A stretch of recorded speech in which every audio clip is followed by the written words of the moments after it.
To properly store the Furrion FCR16DCASA, you must turn off the appliance at the control panel. This is accomplished by pressing the function button and the lock button and holding for 7 seconds.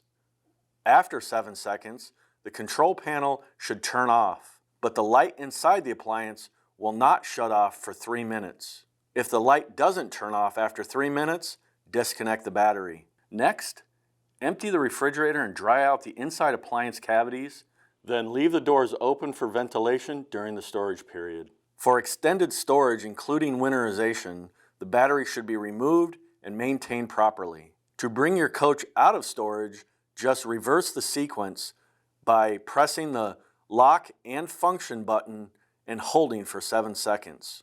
Go ahead and shut the doors and wait for the appliance to cool down. If your appliance doesn't feel cool after 2 hours, you may need to perform a hard reset of your refrigerator.